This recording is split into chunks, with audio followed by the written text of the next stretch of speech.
Without खुशबू का consent. खुशबू अभी class 6 में है, वो एकदम छोटी सी बच्ची नहीं है, उसको पता है गुड टच बैड टच क्या होता है। ये जो स्टोरी का पार्ट अभी मैं शेयर करने वाली हूँ ना, सबसे ज़्यादा खून खौला मेरा ये वाले पार्ट में।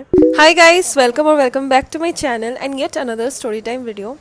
Welcome to traumatic Tuesdays. मैंने एक पैटर्न नोटिस किया है, दैट इज़ मैं ट्यूसडेज़ को बहुत ही ज़्यादा ट्रॉमेटिक स्टोरीज़ पोस्ट करती हूँ। मैं पोस्ट अब से ट्रॉमेटिक स्टोरीज़ ना ट्यूसडे को ही करूँगी, इसीलिए मैंने नाम दे दिया है इसको ट्रॉमेटिक ट्यूसडेज़। क्योंकि आई फेल्ट लाइक इंसान के लाइफ में रिलेशनशिप, फ्रेंडशिप, बिट्रेयल्स, ये सब उतना ज़्यादा दर्द नहीं देता जितना ज़्यादा बिट्रेयल या फिर हर्टफुल होता है आपका खुद का ही खून, आपका रिश्तेदार, आपका खुद का परिवार। आप अगर जब आपको धोखा दे देना, उससे ज़्यादा हर्टफुल तो कुछ चीज़ नहीं हो सकता। आज का स्टोरी वैसा ही होने वाला है।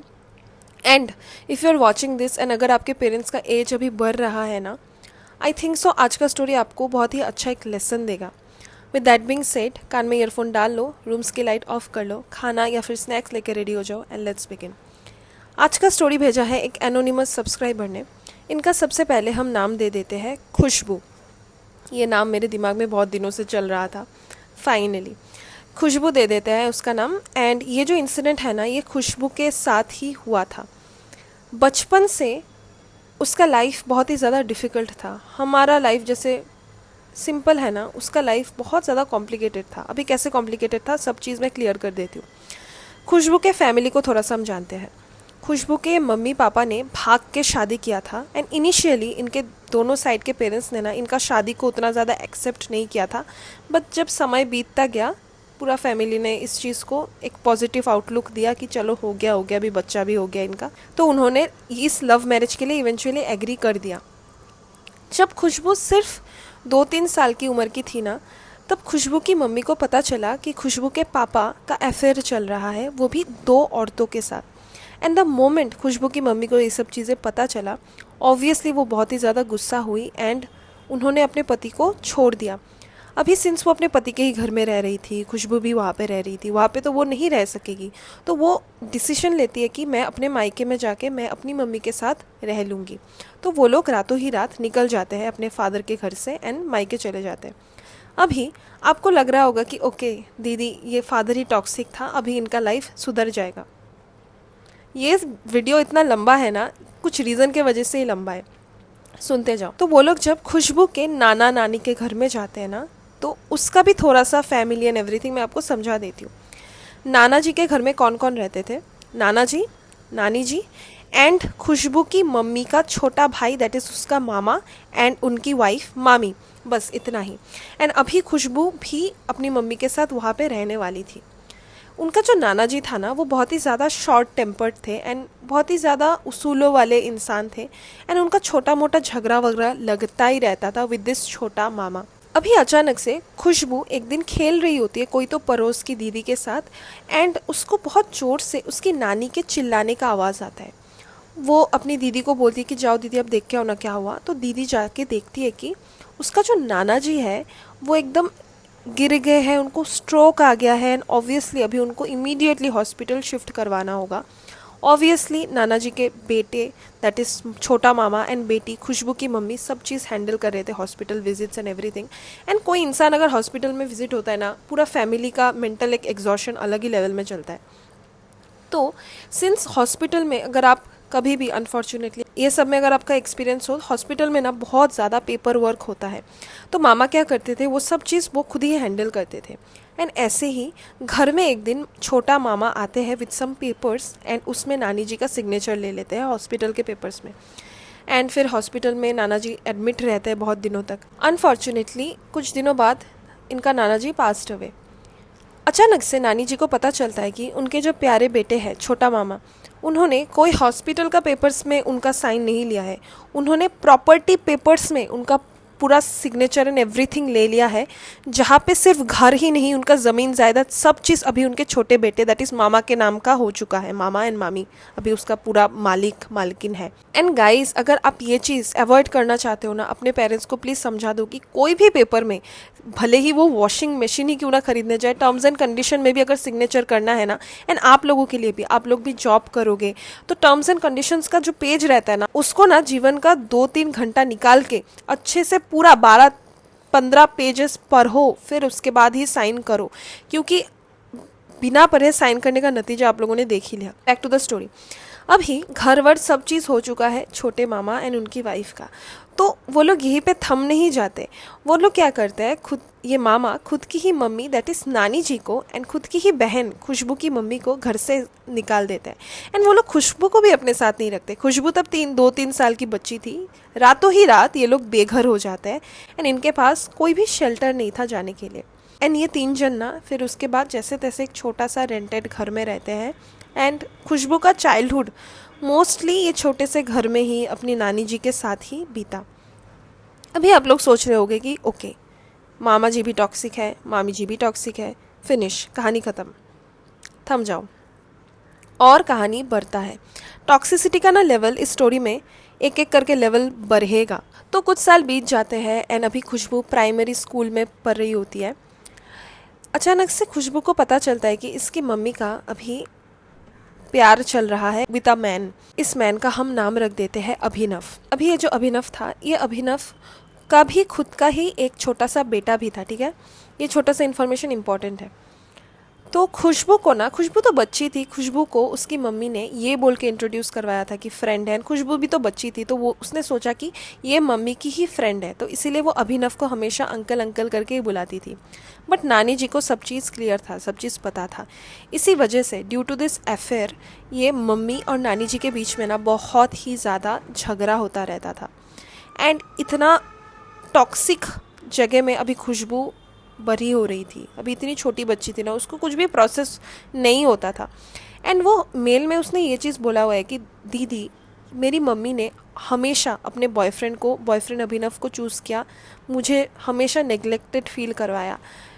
उनको अलग अलग मौका चाहिए था बस दिखाने के लिए कि I am choosing my boyfriend over you. That is मतलब सो हर्टफुल, क्योंकि आप एक टाइम में आपने अपने पति को छोड़ा एंड आप अपनी बेटी के साथ आ गए, आप उस बेटी के साथ भी नहीं रह पा रहे हो। एंड दिन जा रहा था एंड खुशबू की मम्मी और अभिनव का प्यार बहुत ही ज़्यादा गहरा हो रहा था। अभी उसकी मम्मी ना रात रात को घर भी नहीं आती थी, वो अभिनव के साथ ही रहना, टाइम स्पेंड करना प्रिफर करती थी, जिसके वजह से नानी जी बहुत ही ज़्यादा गुस्से में आ गई थी। वो बार बार बोलती थी कि तुम्हारा छोटी बच्ची है, शी नीड्स यू। एक इतना छोटा बच्चे को तो अपना प्राइमरी केयर गिवर तो उसका मम्मी होता है, उसका ज़रूरत होता ही है। बट फिर भी उसकी मम्मी नहीं मानती थी।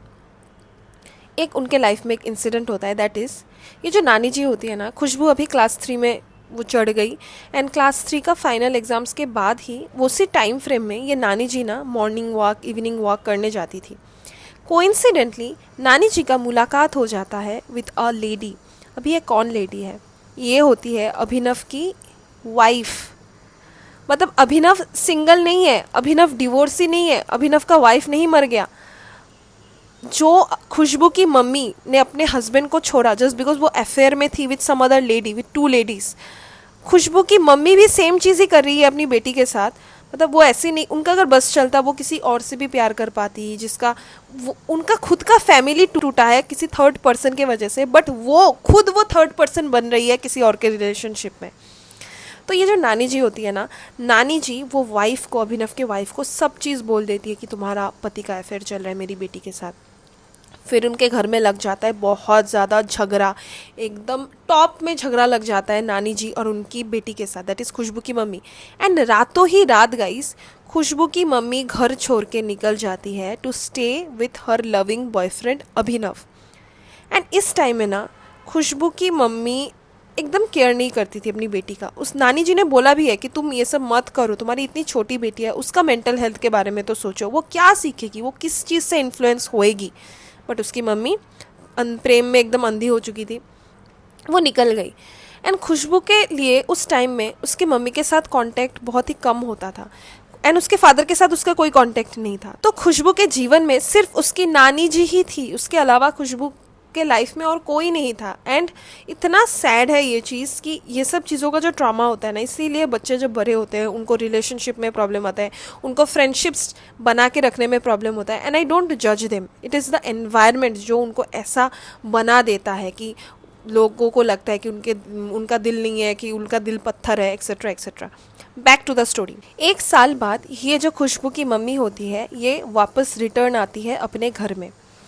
एंड वो जब घर में आती है ना, आपको लग रहा होगा कि शायद अभी खुशबू की मम्मी का अभिनव के साथ ब्रेकअप हो चुका है, बट नहीं, वो घर में बस रहने आती है, बट रिलेशनशिप वो कंटिन्यू करती है विद अभिनव।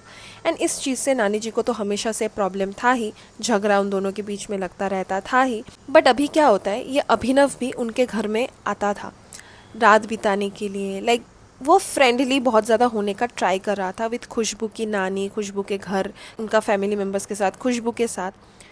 तो खुशबू थोड़ा साइड से हैप्पी थी कि अभी उसकी मम्मी उसके पास रहेगी। खुशबू अपनी मम्मी के साथ सोती थी। अचानक से उसको फील हुआ कि उसकी मम्मी फिर से वो पुराना वाला टॉक्सिक पैटर्न पे वापस आ गई है। खुशबू सोती अपनी मम्मी के साथ थी, फिर सुबह जब जगती थी वो देखती थी कि उसकी मम्मी पास में है ही नहीं। एंड क्लास 3 में पढ़ने वाला बच्चा अकेला सो नहीं पाता, वो भी अंधेरे में। अचानक से उसका नींद अगर टूट जाता था, वो देखती थी कि उसकी मम्मी बिस्तर में नहीं है, तो कितना ज़्यादा वो डर जाती थी। तो उसके लिए ना हर चीज़ फिर से वापस आ रहा था कि उसकी मम्मी ने फिर से उसको बिट्रे कर दिया। खुशबू लिटरली उसके मम्मी के सामने भीख मांगती थी कि प्लीज़ आप मुझे इस बार मत छोड़ो, फिर भी उसकी मम्मी उसको छोड़ के वो अभिनव बंदे के साथ सोने चली जाती थी, मतलब नाइट को टाइम स्पेंड करने चली जाती थी। ऐसे करते करते 3 साल बीत जाते हैं एंड अभी खुशबू क्लास 6 में थी। क्लास 6 में जब वो थी ना, उस टाइम में अभिनव उनके घर में अभी उतना ज़्यादा नहीं आता था, बट बीच बीच में विज़िट किया करता था। ये जो स्टोरी का पार्ट अभी मैं शेयर करने वाली हूँ ना, सबसे ज़्यादा खून खौला मेरा ये वाले पार्ट में। बेसिकली एक दिन खुशबू अपना स्कूल का एग्ज़ाम्स, फाइनल एग्ज़ाम्स दे के वापस आने का उसका टाइम था, तो उसको वापस पिकअप करने के लिए जाता है ये अभिनव अंकल। अभी वो लोग वापस वॉक करके, क्योंकि ज़्यादा डिस्टेंस नहीं था, वॉक करके घर आने वाले थे। तो अभिनव अंकल ने जब देखा कि खुशबू एंड उनके अलावा वो रोड में कोई नहीं है, एकदम सुनसान गली से वो लोग क्रॉस कर रहे हैं, तो अभिनव अंकल ना बहुत ही ज़्यादा क्लोज वॉक करना उन्होंने स्टार्ट कर दिया विद खुशबू। एंड वॉक करते करते वो उसके शोल्डर में से पकड़ रहे थे। ऐसे ही शोल्डर को पकड़ते पकड़ते ना उनका हाथ जाता है खुशबू के चेस्ट में विदाउट खुशबू का कंसेंट। खुशबू अभी क्लास 6 में है, वो एकदम छोटी सी बच्ची नहीं है, उसको पता है गुड टच बैड टच क्या होता है। एंड गुड टच भी छोड़ो, कोई अभिनव अंकल आपका छाती गुड टच में भी क्यों पकड़ेगा। एंड द मोमेंट वो पकड़ता है ना, वो उसको ऐसे सहलाता रहता है उसके चेस्ट में। मैं ज़्यादा डिटेल में नहीं जा रही हूँ। एंड उसके कान में ऐसे झुक के विस्पर कर रहा होता है कि अच्छा लग रहा है ना।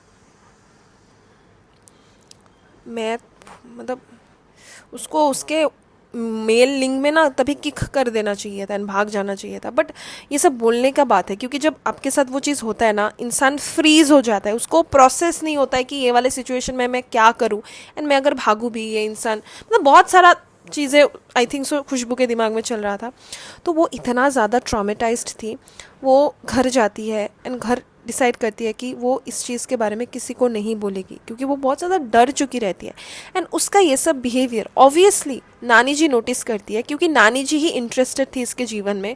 बाकी मम्मी को तो कुछ लेना देना नहीं था खुद की ही खून की बेटी के साथ। नानी जी पूछती भी है, बट नानी जी को खुशबू कभी नहीं बोलती। अभी गाइस सबसे saddest part of the story is, Khushboo एक दिन स्कूल में रहती है, उसको पता चलता है कि उसकी नानी जी का डेथ हो चुका है। एंड द ओनली पर्सन जो उसके साथ हमेशा थी एकदम बचपन से, वही अभी उनके साथ नहीं रहने वाली है। एंड इसके बाद से उसका लाइफ और ज़्यादा डिफ़िकल्ट हो जाता है। वो खुद के लाइफ को हेल बोलती है, क्योंकि आफ्टर दिस इंसिडेंट उसकी मम्मी उसके ऊपर इतना ज़्यादा टॉर्चर करती है। कुछ भी चीज़ों में अगर उसकी मम्मी को गुस्सा आ जाता था, वो उस गुस्से को अपनी बेटी पे उतार दिया करती थी, गाली गलौज किया करती थी।